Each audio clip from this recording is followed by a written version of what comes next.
Históricamente, la riqueza de las sociedades se medía por la tierra, la industria y, más cercano a nuestro tiempo, por la energía. Me pregunto si ahora estamos entrando en otra transición.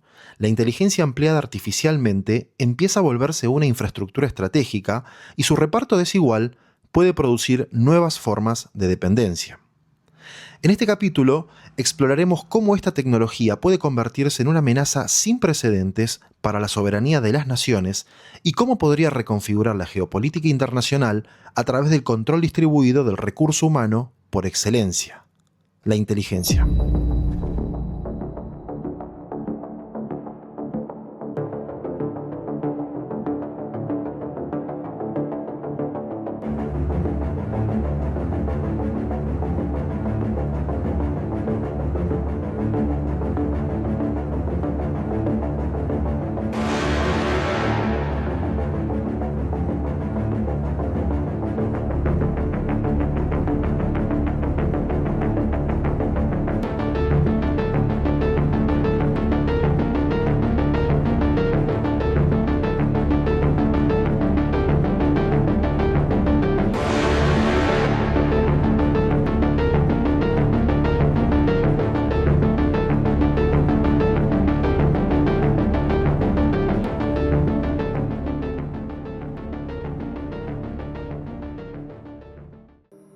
El filósofo Zhu Hui sostiene que la política y la tecnología son esferas inseparables. La tecnología organiza el poder, el conocimiento y a fin de cuentas el mundo como un todo, y siempre lo hace bajo lógicas específicas que favorecen a ciertos actores y necesariamente desplazan a otros. Un token, la unidad mínima con que los modelos de lenguaje operan, puede entenderse como una unidad de acceso universal a la potencia cognitiva. De esta manera, podemos entender que quien controla esa infraestructura controla las condiciones de la acción y del pensamiento a escala colectiva. Desde esta perspectiva, un país que carezca de soberanía digital terminará construyendo una relación estructural de dependencia en relación al recurso cognitivo. Si los modelos más capaces, el cómputo más potente y los sistemas de agentes más avanzados están radicados y controlados por un grupo de actores privados concentrados geográficamente, las decisiones sobre el acceso, el precio, la disponibilidad y los límites de uso las toman justamente esos actores. Los países que carecen de esa infraestructura propia delegan, al menos parcialmente, las condiciones en que su sociedad puede pensar, producir y, a fin de cuentas, decidir. La analogía económica más precisa para describir este fenómeno es el de la tasa de interés.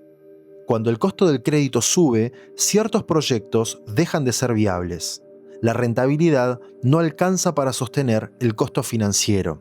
El dinero caro decide qué se construye y qué se descarta. El costo del cómputo opera con una lógica análoga. Si procesar ciertos análisis, entrenar ciertos modelos o desplegar ciertos flujos de agentes tiene un costo prohibitivo para determinados actores, esos proyectos cognitivos sencillamente no se realizan. El costo de la inteligencia como factor determinante de qué se piensa y qué no. A eso podría llamársele la tasa del pensamiento. El concepto señala que el acceso diferencial al cómputo genera por acumulación asimetrías cognitivas estructurales. Quien puede pagar más tokens tiene más velocidad, más procesamiento y más refinamiento. Quien accede a los mejores modelos toma las mejores decisiones. Quien toma las mejores decisiones acumula más recursos y por consiguiente con esos recursos financia más acceso a la inteligencia asistida. En cierta medida, un círculo virtuoso o vicioso, dependiendo desde dónde lo veamos, por el cual la concentración tecnocognitiva se retroalimenta y se profundiza.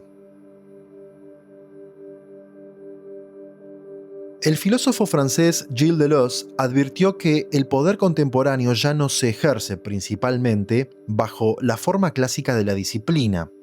Donde este último encerraba y prohibía de manera tajante, el poder de control contemporáneo modula, establece accesos variables, permisos diferenciales y límites dinámicos. La frontera entre el adentro y el afuera se vuelve un gradiente. Se está adentro, pero a cierta velocidad. Se tiene acceso, pero a cierto número de operaciones. Se puede usar el sistema, pero de una manera que nos lo permitan aquellos que lo controlan. Aplicado a la economía de la inteligencia artificial, la modulación de Leuciana describe con precisión lo que ya ocurre. Pocos actores estarán directamente excluidos del sistema. La mayoría, en cambio, serán modulados en su acceso cognitivo, cierto contexto de memoria, cierto número de agentes concurrentes, cierta calidad de modelo. La inteligencia asistida se vuelve, así, un régimen de acceso más que un atributo estable. Se dispone de la inteligencia sobre la cual se nos da acceso. Deleuze también introduce la noción de dividuo. Frente al individuo clásico, que podemos responder como una unidad indivisible, sujeto de derechos y de conciencia, el dividuo es un perfil descompuesto en variables, flujos y datos administrables. Esta descomposición tiene su versión cognitiva en la economía de la inteligencia artificial. El pensamiento se fragmenta en tareas, subtareas, prompts, automatizaciones y flujos orquestados por agentes. La mente, en este esquema, deja de ser solo una facultad subjetiva y se convierte también en un conjunto de operaciones que pueden industrializarse, externalizarse y, en última instancia, administrarse. Si el trabajo manual se industrializó en el siglo XIX y el trabajo del conocimiento lo hizo en el siglo XX, la inteligencia artificial inaugura la industrialización de la mente. Toda industrialización implica, históricamente, relaciones de producción, de propiedad y de acceso diferencial. La desigualdad más visible se mide en ingresos, activos o de forma más esencial en el acceso a los servicios básicos. La desigualdad cognitiva que introduce la inteligencia artificial es más difícil de percibir porque no implica privar a nadie de algo que antes tenía. Implica ampliar las capacidades de algunos y de cercenar la de otros. Quien opera con agentes capaces de analizar miles de documentos simultáneamente, o de sintetizar información dispersa, o generar hipótesis en segundos e iterar sobre ellas sin detenerse, no solo trabaja más rápido, piensa de otra manera. Tiene acceso a patrones que el análisis sin asistencia no puede detectar, a conexiones que el razonamiento individual no puede construir, y a velocidades de decisión que la deliberación manual sencillamente no es capaz de alcanzar. La brecha entre ese actor y otro que trabaja sin esas herramientas deja de ser cuantitativa y se vuelve cualitativa. La desigualdad cognitiva no es entonces una consecuencia lateral de la economía de la inteligencia artificial, es su producto estructural más importante. A diferencia de otras desigualdades, se acumula rápido, se retroalimenta sola y resulta difícil de compensar con políticas redistributivas convencionales, porque compensar el acceso diferencial a una infraestructura en permanente expansión exige otra clase de intervención que la simple redistribución de un bien existente. Y entonces llegamos a una conclusión aterradora, y es que si seguimos la línea de este argumento, lo que vamos a terminar viendo es un mundo donde ciertos actores van a poder decidir cuánto pueden pensar los demás.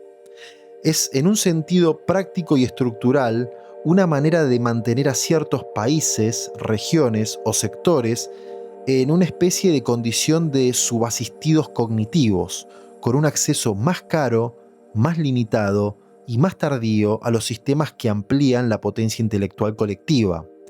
Eso va más allá de la desigualdad. Se trata de una administración asimétrica de la potencia intelectual. Y esta distinción importa porque cambia la naturaleza del problema político. Una desigualdad puede abordarse con la redistribución. Una administración asimétrica del acceso cognitivo implica que quien la administre tiene un interés activo en mantener dicha asimetría, porque esa asimetría es precisamente la fuente de su ventaja. Las herramientas conceptuales de la regulación económica clásica, desde el antimonopolio, el acceso universal o los bienes públicos, son el punto de partida necesario para esta discusión, aunque ciertamente resultan insuficientes para la escala del problema. Lo que falta es una teoría política de la soberanía cognitiva. ¿Qué significa que una comunidad política mantenga el control sobre las condiciones en que puede pensar, deliberar, producir el conocimiento y, a fin de cuentas, tomar las decisiones colectivas? Una civilización en que la inteligencia se privatiza, se jerarquiza y se administra geopolíticamente no produce solo desigualdad económica, produce una dependencia cognitiva asimétrica insalvable, materializa una subordinación epistémica, produce sociedades enteras condenadas a pensar con herramientas ajenas, bajo lógicas ajenas y dentro de límites estratégicamente fijados por otros. Y cuando una nación pierde el control sobre la infraestructura que amplía su capacidad de pensar, lo que pierde es, a fin de cuentas, su propia soberanía.